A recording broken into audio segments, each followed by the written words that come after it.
So, first of all, the fact that they were able to split our ranks into what they call legacy workers or tier one, and this whole new set of classifications, it's a caste system.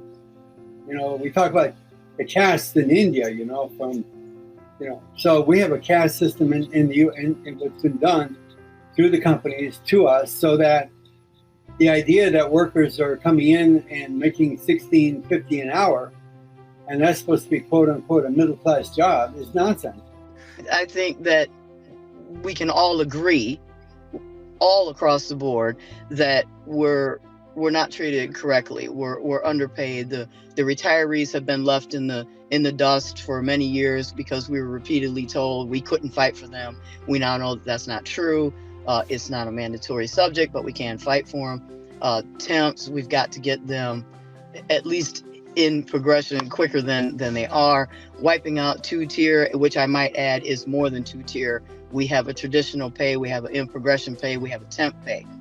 As far as temps go, we've proposed ending the abuse of so-called temps who were exploited at low wages for years at a time and denied the full benefits and wages despite working endless hours to keep these companies going.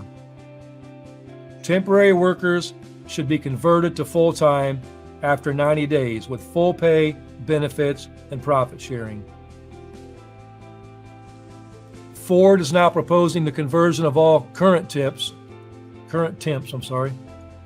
with 90 days continuous service to full-time in progression jobs. GM is still where they were last week, raising the minimum temp wage to $20 an hour, but maintaining inadequate benefits and no profit sharing. Stellantis is also wanting temps to have inadequate benefits, no profit sharing, and a $20 minimum wage with no pathway to full-time in progression jobs. In the restructuring, and that's what it was in the wake of the financial crisis. The financial crisis was used as a shock to the system. It was a shock to the UAW. It was a shock to our country as a whole. And in the midst of the shock, per the script laid out by Naomi Klein in her book, Shock Doctrine, the companies took advantage of it. And they froze the wages of rank and file workers. Legacy workers have not seen a raise in years. We saw the end of COLA. They suspended COLA. New future retirees would not get health care. They would not get a pension. So all these things were restructured into what it meant to be an auto worker in this past decade. And to the idea that workers want to recoup what was taken away from them is only natural. They're putting in an incredible number of hours per week, and they've got little to show for it. And so workers are saying, enough is enough. How I view it is I see three tiers. I see your traditional wage, which is at your 30 plus an hour. I see your in progression, which can be anywhere. In progression can be anywhere from their actual flip over date from them being a temp into progression. So I think they started out at 21 at that time, but you can be anywhere. How they set that up is 52 work weeks. If you don't work a week, you don't get your raise. Your raise goes that much further out. So if we get laid off, anything that interferes with that, your raise takes that much longer to get to.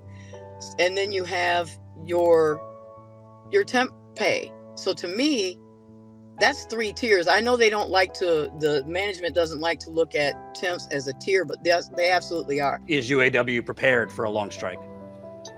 So, I was,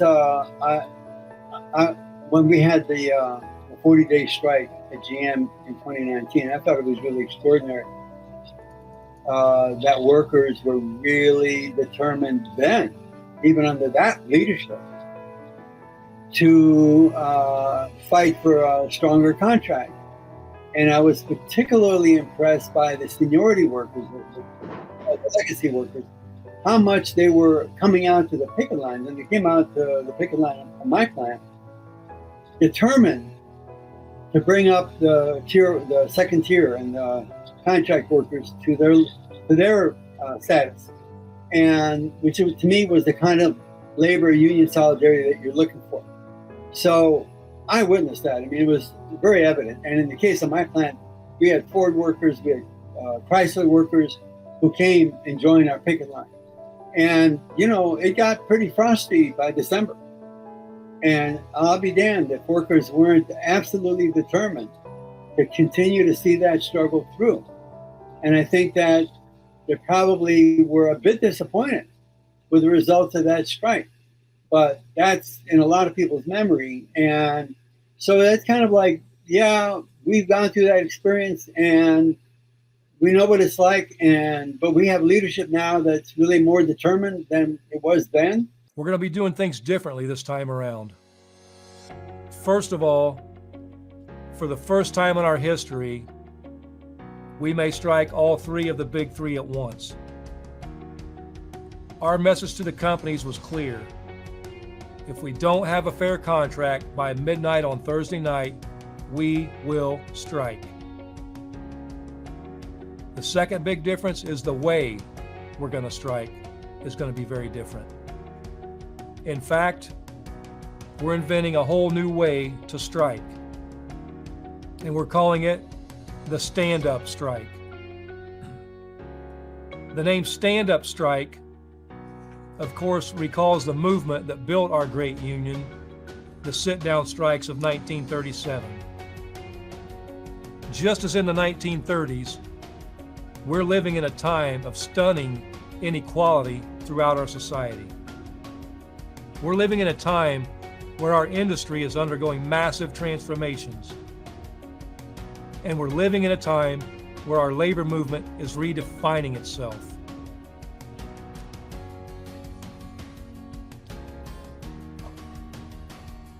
In the spirit of the sit-down strike, the stand-up strike will keep the companies guessing.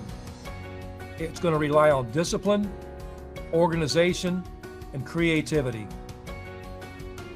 The stand-up strike begins with all of our locals, from parts distribution centers to assembly plants, maintaining a constant strike readiness. It's really important that we're clear on this point. We will not strike all of our facilities at once. We will strike all three companies, a historic first, initially at a limited number of targeted locations that we will be announcing. Then, based on what's happening in bargaining, we're going to announce more locals that are going to be called to stand up and strike.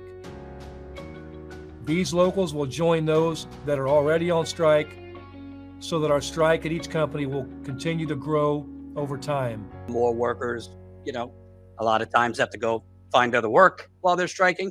Are you prepared for that? Because, you never know. A strike could last a week, a strike could last months.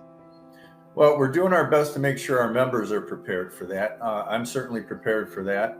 I remember in 1976, the last time Ford was on strike, my dad was working at the Chicago stamping plant, and he was on strike. He picked up a job at a filling station. That's when they still pump your gas for you, and he was doing whatever he had to do to help his family survive, and because of that, we had better benefits than we would have had. Some of those have been cast aside through negotiations under duress, under corrupt circumstances.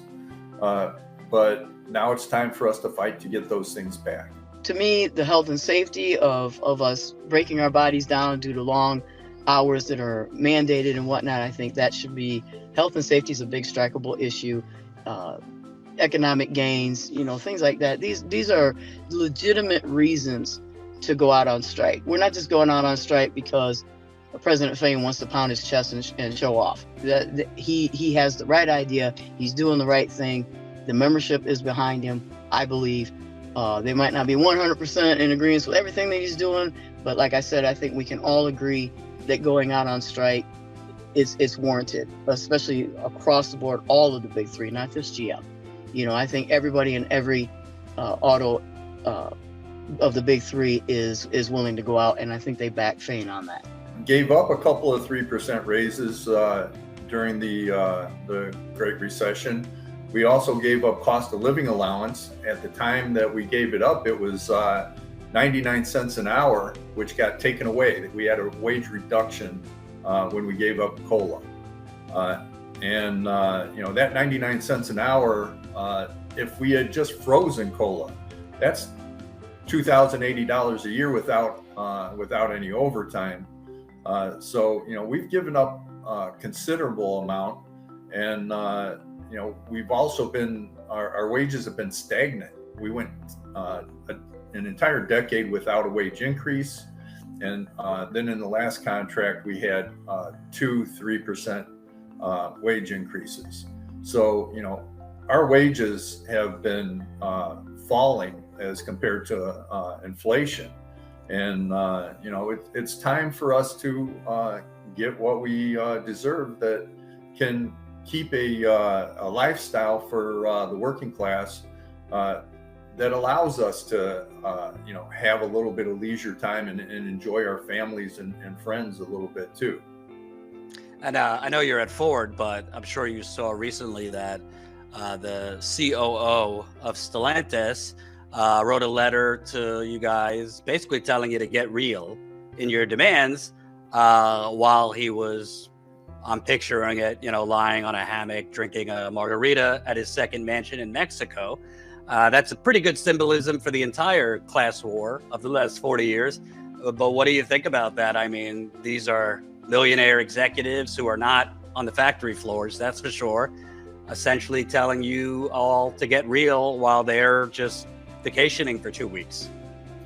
Yeah, it's absurd that they would have so little, think so little of us, and have put so little value in the work that we do to make them rich, right? We're not asking to get rich. We're asking to be able to provide for our families, have a little leisure time to be able to spend with our families. I don't know if you're aware of this, but at Stellantis, they put all their plants on critical status, and they have to work 90 days straight. Yeah.